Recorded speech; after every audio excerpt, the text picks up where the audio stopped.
Me want cookie. Me want eat cookie now. Yeah, but are you gonna have that cookie for dessert? Me not know. Me not know who I am. Me need more self-actualization. Me be more introspective. This is a hot dog is a sandwich.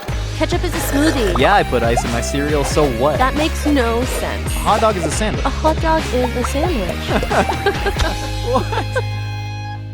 Welcome to our podcast, A Hot Dog is a Sandwich, the show where we break down the world's biggest food debates. Me host Josh Scherer. Me host Nicole. That was pretty good. That is Cookie Monster for those of you that grew up without cable. I started a public broadcasting service, PBS, So I believe. for those of you that had cable, You but could didn't get it with watch rabbit ears. You couldn't watch the poor people TV. Correctamundo. I started to slip into Yoda a little bit there. Yeah, it's okay. It happens naturally. The pipeline. Cookie me eat. We're talking about cookies today. Right. And we need to tell y'all how this started because we had an opinion casserole. We did. Where somebody was complaining about their father because we are now licensed therapists to everyone. That's right. Their father does not think cookies are dessert. And at first, you were I was like, flummoxed by that. I'm still a bit flummoxed. Gobsmacked. And I felt like I immediately knew where they were coming from because the nature of what is dessert, hell, what is a cookie is actually a lot more complex than we think. So much more complex. And also the opinions of old people are also more complicated than we think. And so there's actually... Why do the old people have more complicated subject matter? I wouldn't say complicated, but I will say there are generational divides on foods for sure, right? In terms of your attitudes towards foods. That's fair. For instance, this is not. I love you, Susan. But like, I went out. So I went out to a nice restaurant with Julia and her brother. All of us are within, a 4-year age gap, and her mother, who is, who Older. birthed them, so she's Yes, older. yes. And we ordered all of this food, and one of their courses was like a fancy $14 bread course. Parker House rolls with whipped miso, pumpkin butter, what the hell ever. Okay. You know the type. And so they bring out the first couple courses, which are like a raw seafood preparation. Susan don't like eating raw seafood, which is a generational divide. Okay, fair. Right? Yeah. We've talked to our guy Joel Stein, who's a Gen Xer, and he said the biggest generational divide in food for him is your opinions on sushi. Interesting. Okay. He's like, kids these days grew up with sushi, but he's like, for me it was a new thing, and then for my boomer parents, they were like completely against the idea of raw fish. They thought it was weird. Was the introduction of sushi raw fish and rice always? Because I would like to think that might have been how it started in some places, but then it started maturing to the salmon tempuras, California and rolls and all that. Yeah. Sure, but I mean, that was still the essence of sushi. It was like, Raw fish especially and it rice. started Yeah. in insular Japanese communities. But anyway, so we're eating this raw seafood, and we'd order this bread course, and Susan kept going, "Where's the bread?" And we're like, "Oh, well, like it's coming." And we asked the server, "Where's the bread?" And he goes, "Oh, I was going to serve that with like the salads and whatever that's coming next." Because she would think that the bread would be the first thing. Correct. And the bread should already be on the table when you sit down. Oh, for free. Well, I mean, not even necessarily for free, but if you have should be free. you have to buy it, The bread should be free. because those are probably the restaurants that she ate at growing up, right? I miss those restaurants. Yeah, if you want go to know the food- Outback Steakhouse, man. Like, I miss free bread. you go to an Italian restaurant and they got either bread or breadsticks or Olive whatever, oil olive and oil and balsamic. balsamic. Remember that? But this was a very normal thing for me. So it's just these little divides. And then when you go into like, what is dessert, right? What can you expect reasonably from dessert? That is another generational divide. And Is this has it? happened yet for hundreds of years. We've seen this generational divide happen. And I love this story. I'm geeked out on this. Say it. Okay, So- say it. Go crazy. Go So wild. the Go term stupid. the term dessert, right? It's literally French, right? It's dessert, and it comes from the verb desservir, Right. which literally means to deserve, Correct. right? And so this all goes back to like French aristocratic courts about 300 years ago in the early 1700s, where they would have these big lavish banquets, and they just switched to what they called service russe, Yes, or Russian that's style right. dinner service. That's right. And you can track a lot of this through history. So they stopped going from these like medieval Anglo-French inspired dinners where they would just have gigantic roasts on the table, and you've seen Game of Thrones and they're all Yeah. eating it, whatever. But service russe was more of an individually plated dinner service. Right. And we would have like all of these coursed out things. You have a list of what the I do. service russe dishes Should are. I let him know? Let them know. Tell them what the courses were. Okay, so you would start with l'apéritif, which is a pre-meal drink to stimulate the appetite, often accompanied by a small snack or an amuse-bouche. And then you would go into your appetizer, also known as l'entrée. L'entrée. A light starter such as soup, salad, pâté, or seafood. And then la plate principale. And my French is so good. It's the main course, the main dish, often featuring meat, fish, poultry with vegetables in the sauce. And then la fromage. This is the cheese course, a selection of cheeses, sometimes served with bread and fruit. Then le dessert, a sweet course which can include pastries, tarts, ice cream, or chocolate dishes. Then le café, which was a post-meal coffee, usually an espresso shot or two. And then finally, le digestif, a strong alcoholic drink like cognac or brandy, meant to aid in digestion. So what is that? 1, 2, 3, 4, 5, 6, 7 courses with the Russe plating. And so when you hear people talk about like progressive tasting menu, whatever, it's generally based off of like the French style. And also, this doesn't include things what were called like entremet. Entremet, okay, entremet, the entremets, which are like the interval courses in between that you could be served things.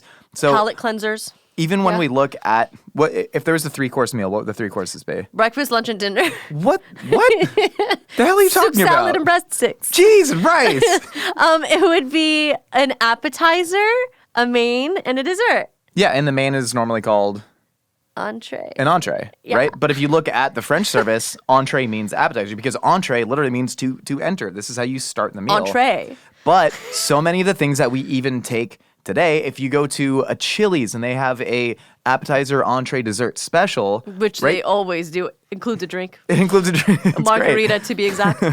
But like you're still using literally a French aristocratic term for their Russian-style royal court dinner service at the freaking Chili's today. So all of this stuff has trickle-down effects. It's ingrained in us. It really is. And the idea of dessert, right, is part of that trickle-down. This course used to be called le fruit, or the fruit.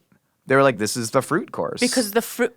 So the fruit would be in the dessert course or in the cheese course? So the fruit would be, there was no such thing as a dessert course. It was called the fruit course. And then it wasn't actually until the French Revolution where they started renaming it dessert because they just shuffled around. The Jacobins were like really obsessed with how language affected the politics of the people. So interesting, okay. So for whatever reason, like you used to have these dessert like almost like these giant art pieces. So a lot of that like sugar work stuff started in the 1700s in France. Very cool. 100%. And so people, pastry chefs would make these crazy, like it was still called the fruit course. So there would be these crazy glass sugar sculptures that would be like holding apples and plums incredible. and stuff. And then they So sort of, cool.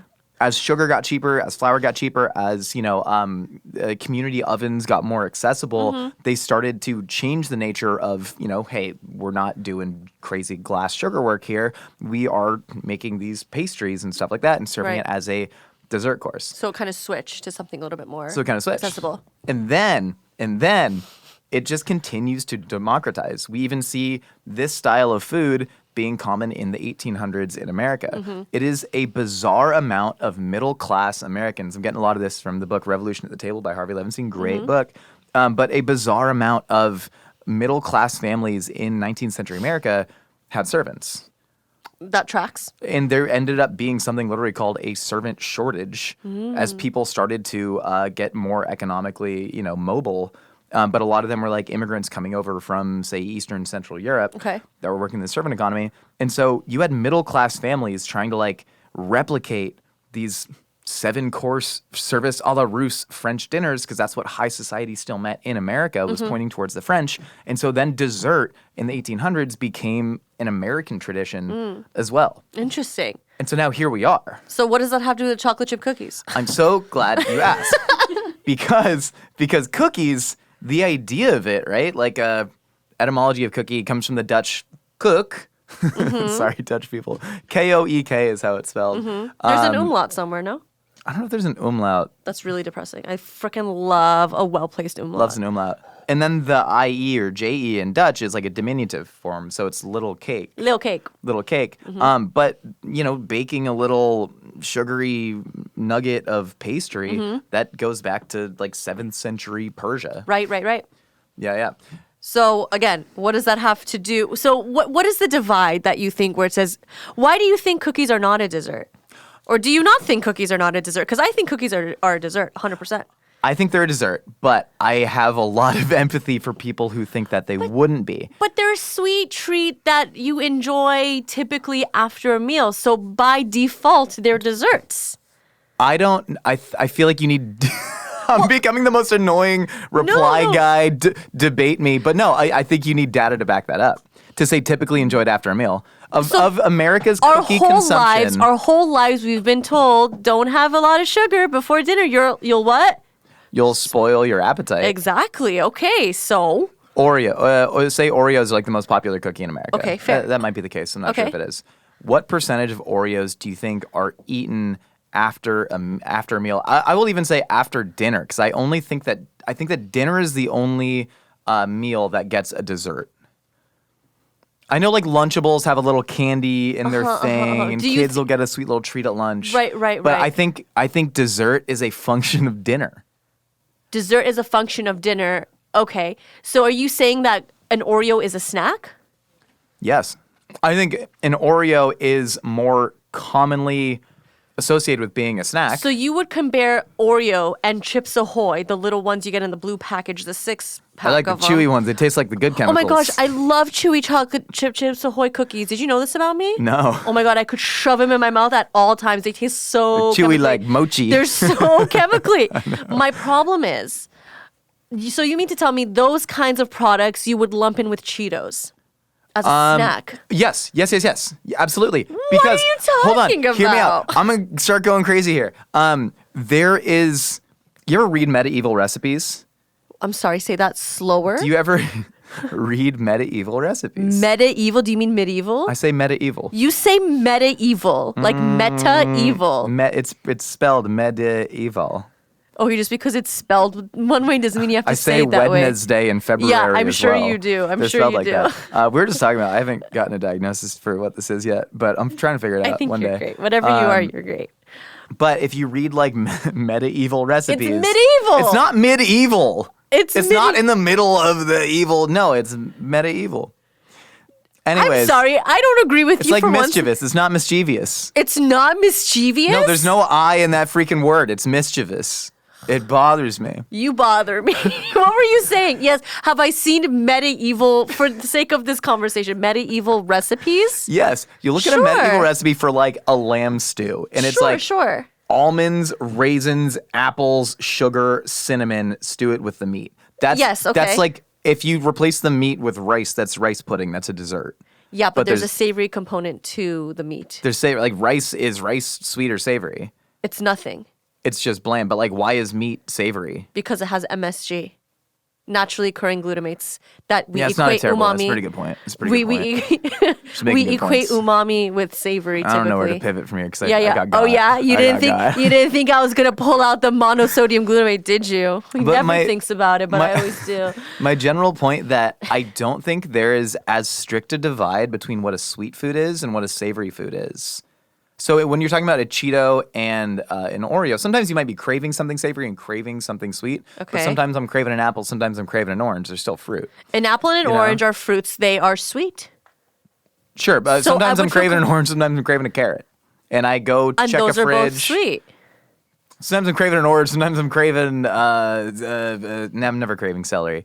A cucumber. I'm saying like, if you walk over to our little snack bin in the office, and you just go, I want a Milano. Little nosh, and you see like, you could see a Cheez-It and you could see a Milano, and you could make an easy choice between those, right? You could be like, those are two viable snacks right now. They are two viable snacks, but I will say that they fall into two different categories. Certainly different categories, but so does a chewy granola bar and a Milano, despite the fact they're both sweet.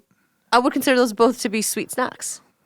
Sure, they're sweet scent, but I'm saying like there's not as strict a divide. So like if you were to eat an Oreo in the middle of the day, I don't think you're eating... That's not dessert. Like dessert. You're eating a snack, that just happens to be sweet versus a snack that happens to be savory. Especially because sweets have been around for thousands of years, and the term dessert we don't really see until literally 1789, whenever the revolution was. Well, my problem is I think it's the way you're raised a lot of the time. So, I mean, like after Shabbat dinner, today's Friday. I mean, whatever day it is you're watching this, it's that day. But today it's Friday, right? After we have, Shabbat dinner, we're going to turn down the table and then we're going to, what is it called? Like recess to like the TV room. Yeah. My mom's going to bring out tea. She's going to bring out desserts and she's going to bring out fruits and she might bring out cookies. Yeah, but for you, if there were only cookies, would that change say there wasn't It's still tea. dessert. Say there wasn't. There's always tea. There's always tea. There's always tea. I'm telling you, it's how you're raised. No, I 100% agree with you. But that makes this whole thing even more interesting. But the cookies, so if the cookies were divorced from this, if the cookies were gone, if the cookies were never there, it would still be dessert. If the cookies were added in, the meal would still be dessert. Interesting. So for you, the way you were raised was like anything that is more High sweet than sugar savory. content is Yeah, like for dessert. real. Anything that is a high sugar content is considered dessert. But only served after dinner. Yes. Yeah. Because you could have, I'm sure when, your mom has a tub of cookies now, so you went and you grabbed one at, say, 3:30 p.m. home from school. Just kidding. She never's been on me.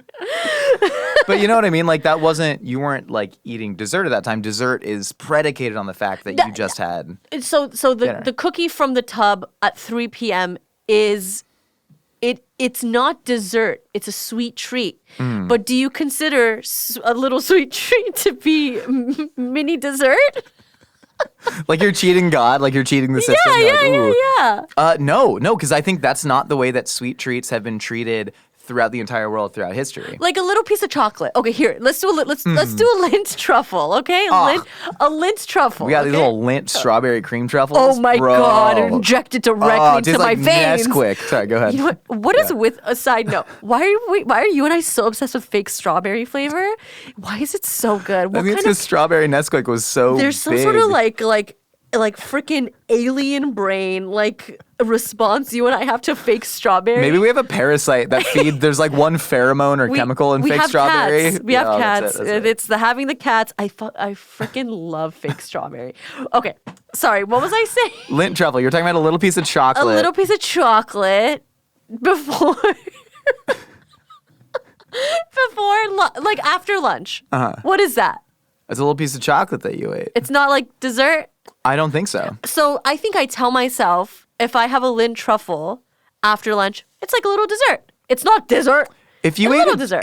Let me ask you then. If you ate, say, 20 minutes before lunch comes, right? This happens a lot. You're on a shoot. Lunch isn't here for 20 minutes. Bag full of nuts. Is that an appetizer? Yeah. You're eating a bag full of nuts like, hey, enjoy your appetizer, Nicole. No, an appetizer is mozzarella sticks. Well, you had to be in an appetizer. Were you in an appetizer family growing up? No, you're poor. It was just food. It was slop. Literally, like when you would go out to eat with your family, would you guys get like mozzarella sticks and Diet Cokes? Oh no, never. No. That's a bourgeois. That's literally a bourgeois thing, right? The idea that there's a meal before your meal, that's crazy. And then there's a meal after your meal. Yeah. That's nuts. But the way that you're talking about the handful of almonds because lunch was late as an appetizer, you can now justify any single food that you eat to be within the Chili's appetizer, entree, dessert dichotomy. I'm at work. Any sweet thing you eat can just be a dessert for the previous meal that you'd eat. I'm not gonna have dessert after breakfast. But let me say, most breakfasts are dessert. We had a meeting today. They had a bunch of just coffee cakes. Oh, that was crazy. It's a cake. Well, it's they just also dessert. had bagels. They had bagels and cream cheese. So if you got a little nugget of Oh, coffee cake and half a bagel and cream cheese. Oh, I totally had a little piece of coffee cake after my bagel. So I just negated my own. Oh my gosh, 1,000% after I had my delicious poppy seed bagel. Yeah. I went with a little fork. I hope you know I'm the person at the office that cuts all the desserts into like fourths. That's Okay, I me. am too, yeah. Okay, and I took a little fourth of a coffee cake and I just ate it and I'm like, okay, that's my little dessert. That's You what got the I one tell with the goo on it?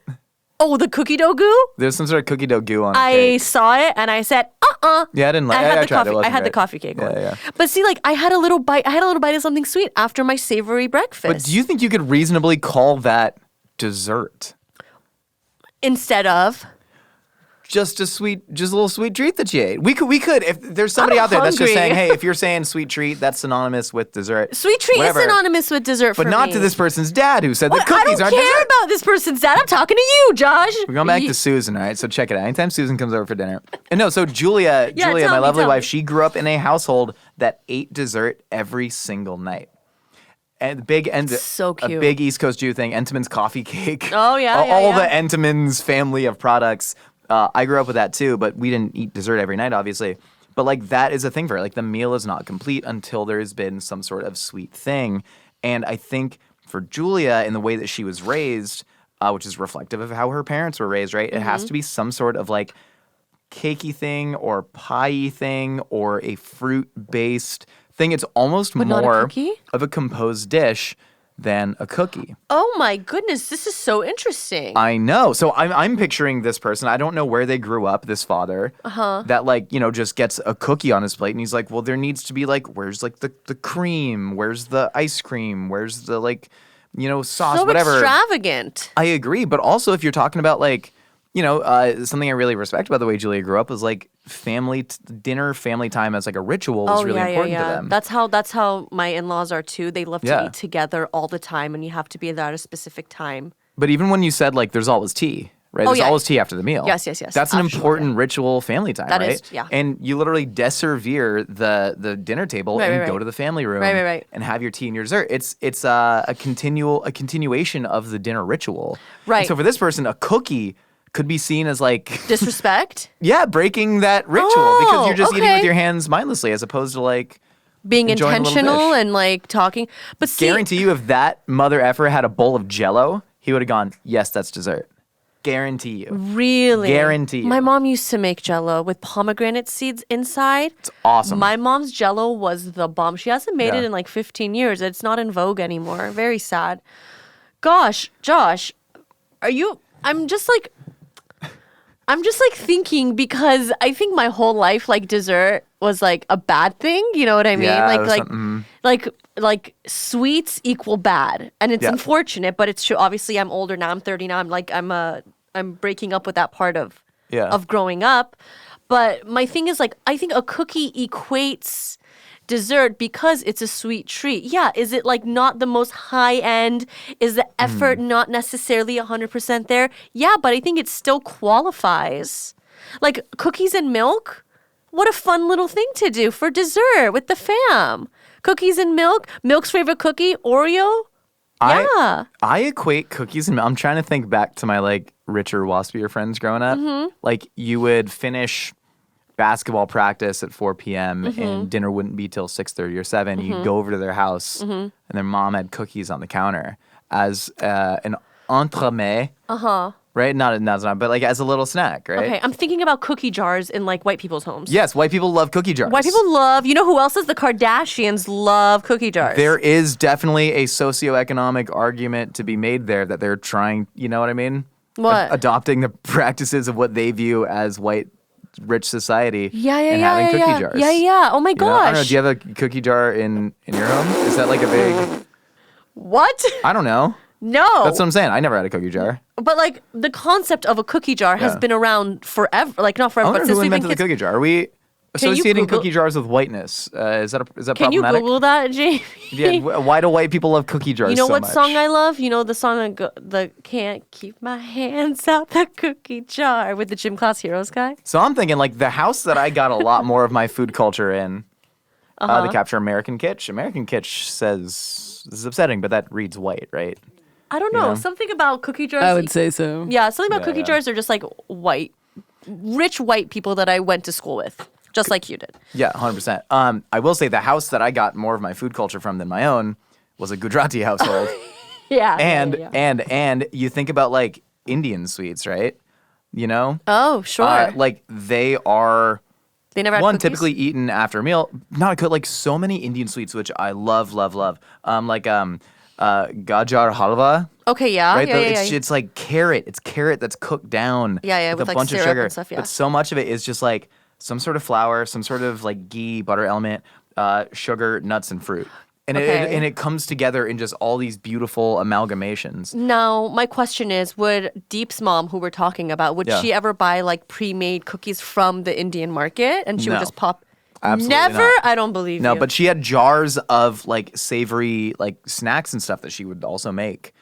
And so she had a lot of jars of food. See, because my mom used to buy like little like rice flour cookies Yeah. or little like chickpea flour cookies from the store. So like those cookies, I equate those as cookies as I do chocolate chip and ginger Yeah, snap and 100%. everything else. Yeah, we didn't even really get into like what is a cookie and what isn't a cookie because I think at this Is a point, macaroon a like, cookie? when you say macaroon, do you mean coconut? Macaron. Well, no, but like for real, do you mean American coconut macaroon? no. You mean macaron? Like Macron. that's the French president, Macron. Is he still the president? I think he's still there, man. Because Marine Le Pen, she didn't win the referendum or whatever. Anyways, a macaron. Paul, no, What are they?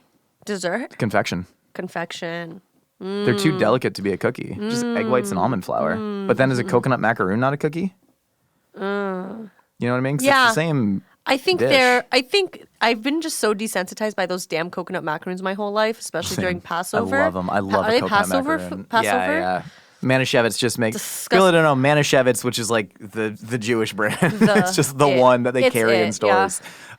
They sell these it's like a giant Pringles can, inexplicably filled with coconut macaroons. And I don't 100. I mean, there's no flour in it. No, right? no. So that would make it's it. egg white, coconut, and like sometimes corn almond paste. syrup.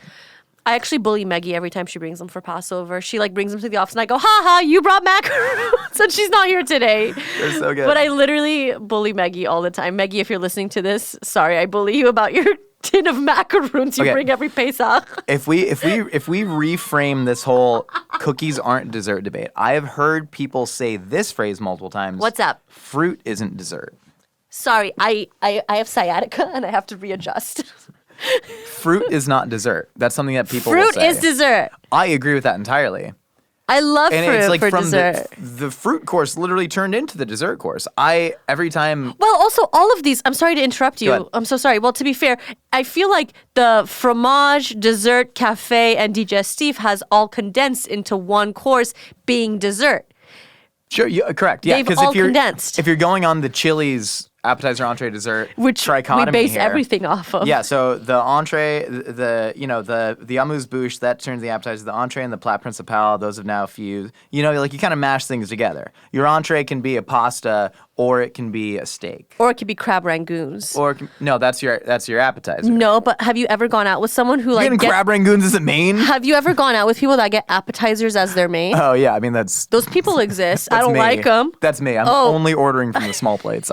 There's no. Tapas.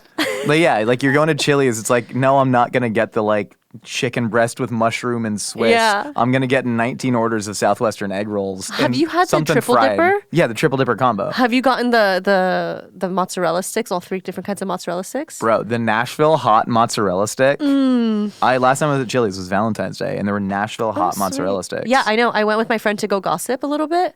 We drove like 45 minutes in the rain, and it was the You gotta- best time I ever had.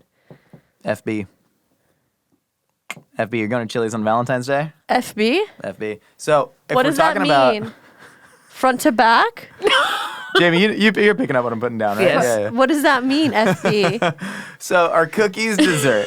Jamie, Ultimately. tell me what it means. No, whisper it right now. FB.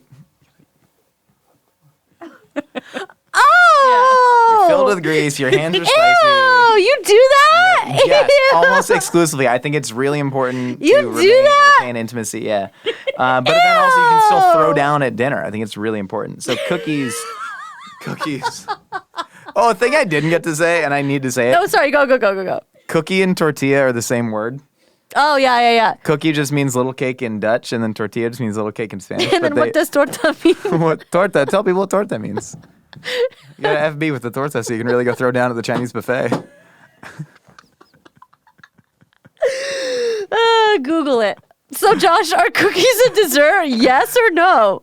Ultimately, yes, dessert is more of a ritual than the type of food that you eat. Fair. You know what I mean? So if you Yeah. are I can only assume a boomer dad who doesn't think that cookies are dessert, that's not dessert for you because dessert is like a feeling. It's a feeling of finality at the end of a meal. Sure, a little extra effort. Yeah, personally, I'll eat an orange. I'll cut up fruit as dessert, and that's a perfectly fine Agreed. fruit for me. The most common dessert I eat in my house is pineapple with tahini. Cute.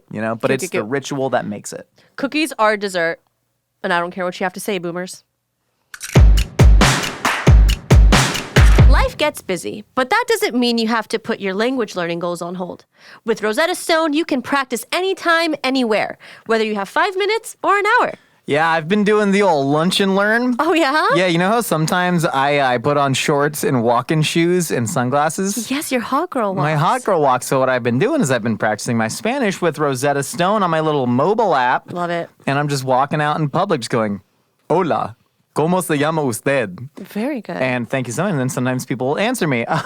So I love that I can switch seamlessly between my desktop when I'm doing it at home and the mobile app, and I can pick up right where I left off. So if I'm on the go, Rosetta Stone makes learning fit into my schedule. And with their lifetime membership, I'm not locked into just one language. I can learn as many as I want. Maybe it's Spanish today and it's, Polish the next. Maybe I'm learning Italian. Posso avere due bottiglie de acqua frizzante per favore alla piscina.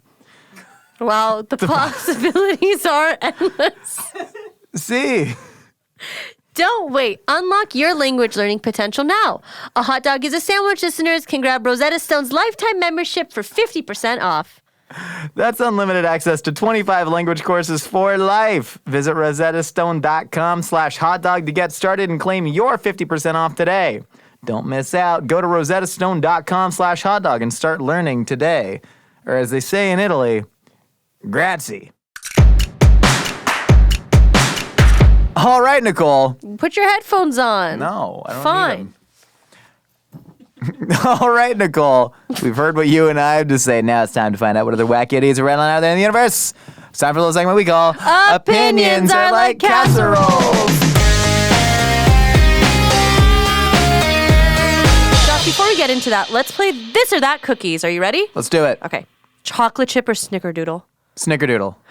What? Okay. Snickerdoodle or ginger snap? Ginger snap. Ginger snap or oatmeal raisin? Oh, heavy hitters. Oatmeal raisin. Oatmeal raisin or peanut butter? Oatmeal raisin. Oatmeal raisin or sugar? Oatmeal raisin. Oatmeal raisin or M&M? Oatmeal raisin. I'm an old lady. Oatmeal raisin or shortbread? Oatmeal raisin. I'm like a golden girl. Oatmeal raisin or kitchen sink cookies, my favorite. Oatmeal raisin. Oatmeal raisin or double chocolate chip? I don't care about the chocolate. I want my raisins. Oatmeal raisin. Oatmeal raisin or thumbprint cookie? Get your hands off my cookies. Give me the oats and the raisins. Oatmeal raisin or gingerbread? Gingerbread. Gingerbread or fortune cookie? Can my gingerbread tell me the winning lottery numbers? I don't think this one can. Then gingerbread still. Okay. And finally, gingerbread or black and white cookies? Oh, can't forsake my Jewish heritage. Black and white cookies. Do they actually taste good? No. But shout out to Bubby up there in the sky. She would want me to eat it. Black and white cookie. That's it. Chocolate chip or snickerdoodle? Chocolate chip. Chocolate chip or ginger snap? Chocolate chip. Chocolate chip or oatmeal raisin? Chocolate chip. Chocolate chip or peanut butter? Chocolate chip. Chocolate chip or sugar cookie? Chocolate chip. Chocolate chip or M&M? M&M. M&M or shortbread cookie? M&M. M&M or kitchen sink cookie? Oh my God, I love kitchen sink cookies. Kitchen sink, kitchen sink. Kitchen sink cookie or double chocolate chip? Kitchen sink. Kitchen sink or thumbprint? Oh, kitchen sink. Kitchen sink or gingerbread? Kitchen sink, kitchen sink. Kitchen sink or fortune cookie? Honestly, I love a good fortune cookie, but I'm gonna go with kitchen sink cookie. Kitchen sink or black and white cookie? Kitchen sink, babes. What's in a kitchen sink cookie? It's like pretzels and like potato chips and like candy You're and a like goblin. chocolates. You don't want a cookie. You just want to blend all your snacks together. Yeah, I'm a goblin. You just found out? I get it. Proves how much you know. What's a goon to a goblin? Back to you, Chris. All right, Jamie, crank up that first opinion. Let's listen. Hey guys, this is Mason from Florida. Long time Mythical Beast. I've been watching the Mythical Kitchen since Josh started the channel. Been listening to Hot Dogs is a Sandwich since the very first episode. Oh, gee. Thanks. Really controversial take. I know both you guys are going to attack me, but I don't really care. I'm ready to attack. Avocados are disgusting, and so are pickles. Oh! I love you guys. Don't roast me too hard. You dumb, stupid baby Mason. What kind of name is Mason? I love the name Mason. I love the name. Mason's a good name. These are two of my favorite foods, and I'm so offended right now. And I fear if I talk about this, I might get too emotional. So I'm gonna let you handle this because these are my favorites. I love names that are after professions. You know what I mean? Like a pickler? Mason, Cooper, Pickler? Fletcher. Fletcher's a job? Yeah, you make arrows, right? What? Fletcher is somebody who makes an arrow. Anyways, avocados, I 100%, I love avocados. It's like one of my favorite foods in the world. I really understand why people would find them disgusting. It's like, it's meant to be mushy. It has this kind of subtle bacterial flavor to it. Okay, in a but way it's that I just nice. enjoy. But I could get why people would be sensitive to that. Same way if people dislike papaya or jackfruit, a lot of these tropical fruits, if you didn't grow up around them, they can have this sort of like bacterial twang. Mm-hmm. Pickles. That's just wrong. But again, pickles they're fermented. It's bacterial. Like there's a chance that you might be some sort of super taster, that you might be sensitive to things. But no, to me, those are like, give me an avocado and pickle sandwich. Yeah, I'd love that actually. That'd be my ideal sandwich. When people say they don't like pickles, I'm curious if you mean pickled cucumbers. I think that's yes. Like generally when people are saying they don't like pickles, they don't like pickled cucumbers. Sure, but I wonder if they'd enjoy like a pickled carrot, a pickled green bean, a pickled radish. Maybe you'd like a lacto-fermented pickle or like a Persian pickle instead of your classic dill, you know? Are you gonna hit him with, have you ever had a Persian pickle? Never mind. I agree. Is this FB related again? No, it's not FB. Okay. Mason, thank you for the call. You are valid. We will not roast you. Thanks for listening for as long as you have. It's really nice of you. Hey, hot dog friends. Wanted to leave my newest crazy cooking take, and that is replacing celery with iceberg lettuce. Hold cook on. it down, and celery's like bitter, and I don't like it. But iceberg lettuce basically serves the same purpose. You know, it's just flavored water, so you're going to be putting it in like soups and stuff, so it contributes more flavor than other things in a mirepoix like carrots, which don't break down so in water. much. They're just chunky. So like celery, mostly waterborne. Iceberg lettuce, waterborne, but tastes better. So yeah, try it out. I would love to. No. Why? This is the type of unhinged stuff that I live for. Just use a green pepper. No, but the green pepper, they have such a strong metallic tang. Like, I love green pepper. I love a Cajun Trinity in food. Like a sofrito situation. Lettuce in place of celery makes me uncomfortable. I don't like it. Okay, so if you like look at soups around the world and how people build flavor out of broth, so many things coming out of Western Europe are kind of based on a mirepoix or a sofrito or, whatever. But have you ever had like some of my favorite Korean soups, the main flavoring are like a winter radish and a clam. Yeah, sure. You know? And I love that. I love that radishy function of broth. Kalguksu, right? Yeah. That's awesome. So I would love to taste what an iceberg flavored broth would be, because I do think iceberg, people say it has no flavor. Iceberg has an awesome flavor. It's just a very crunchy, clean flavor. It's clean. It's a little bit nutty, especially if you get to the heel of it. I think it's almost got this kind of like watery, fresh hazelnut flavor. I see, like the core of it. Yeah. I see what you're saying. And use that instead of, because to me, celery, I like celery in like a light broth, because it kind of gives a bit of verdancy, a bit of green to it. Okay. Which I enjoy, but I don't love the taste of celery in general. I love celery. Yeah, why not use the sweetness of iceberg? I would pickle iceberg lettuce. Is that weird? No, well, I mean, he talks about both of them being primarily water, which is absolutely true. Yeah. But like celery has a much stronger Fibrous. cellular fiber structure, yeah, it's right? more fibrous, yeah. So if you cook down iceberg, I'm really curious to see what it would turn into. I don't want Probably to similar to if you just cook down cabbage, right? Yeah. No, cabbage is more fibrous too. Definitely more fibrous, but like when you really cook down, say you Have you shredded ever cooked cabbage. down like romaine or something? Yes. You have? Well, I mean, you what about like spinach? You know, you'd cook down a lot of other greens that you would both eat raw. Cooked arugula is great. Really? You never cooked arugula? Never have I ever cooked Yeah, arugula. man. Okay. Toss arugula into a stew. See what happens. Don't knock it till I try it, I guess. People eating raw collard greens, that's weirder. Sure. Raw collard green wraps? Ugh. Ugh. Gross. I would do a light blanch. No? They're eating raw? You ever go to Erewhon or Whole Foods? They got collard green Have I wraps been now. to Erewhon? Yes, I've been to Erewhon. Are you renewing your Erewhon thing? No, absolutely not. Never going back to that place. I'm not allowed. Oh. There was an incident. Oh. Hey, y'all. This is Camille from North Carolina. So I have a question. Yes. Have you have you an either answer. of you tried Lutefisk before? Oh, okay. No. If so, would you classify it as a biological weapon under the Geneva Conventions or no? Thanks. So funny. Bye. So she's from North Carolina? Is this one live fish? Lutefisk, yeah. It's Lutefisk. I've seen it. my introduction to lutefisk was an episode of King of the Hill. I've never eaten it before, which is I have eaten lutefisk. We did it for the show probably 6 years ago. Wow, but really? The lutefisk that we got, I don't know, I just kind of ordered it off the internet and through like a seafood broker or whatever. It was kind of like a bag. Might have been Santa Monica Seafood actually. Oh, okay. But anyways, we ate it and it was kind of good. It reminded me of gefilte.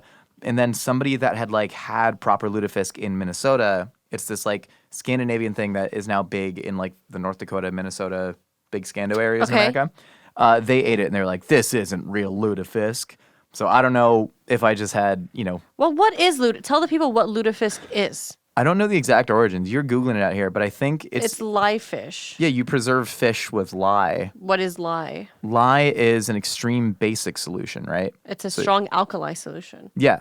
So it's Yeah. on the opposite side of the pH. It's anti-ceviche, right? It's on the opposite side of pH from an acid, which Yeah. can also is just antimicrobial, and you can preserve fish for years. There's that. There's also like I don't know. It's spelled like hakarl. It's the Icelandic shark. Yeah. I think lutefisk is roughly the same. Right. There's a whole episode of King of the Hill about a new church pastor that's a woman that moves from Minnesota to Arlen, Texas, and she brings lutefisk, and it's a whole. They don't sitch. like her because of it? Yeah. Not because she's a woman. Well, it was both. Oh. And then Bobby eats the lutefisk and then takes a crap in the bathroom, Mm-hmm. and then it smells so bad because it's a lutefisk poop that he tries to light a match, but he accidentally burns down the church. Oh. Yeah. I've never seen a full episode of King of the Hill. Is that bad? King of the Hills, I think it's the best show ever made. It's I the only like animated Bobby show that I Hill's- really fell in love with. It's the only one? Animated show that I've really Animated. fallen in love with. Yeah. That's my purse. I don't know you. As someone who loves animated shows, I need to watch. I think the animation makes me a little uncomfortable. Why? Does some animation make you uncomfortable when you watch it?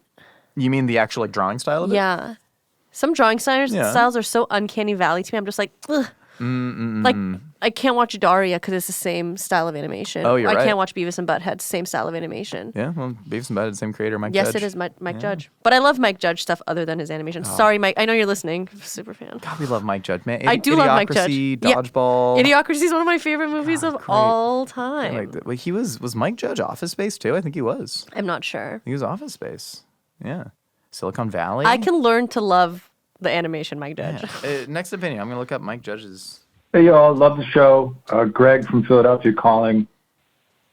Why is the Lunchables Kraft Heinz pizza sauce so delicious? And why can't I find it jarred, canned, replicated anywhere? You know who loves Thank the you. sauce? You know who drinks the sauce? V. Really? V, I've seen her like suck the sauce out of a packet. I was never raised on Lunchables, so I never got to savor the flavor. So unfortunately, I'm not the best person to talk to about this, but I can only imagine how deeply tomatoey and processed it is.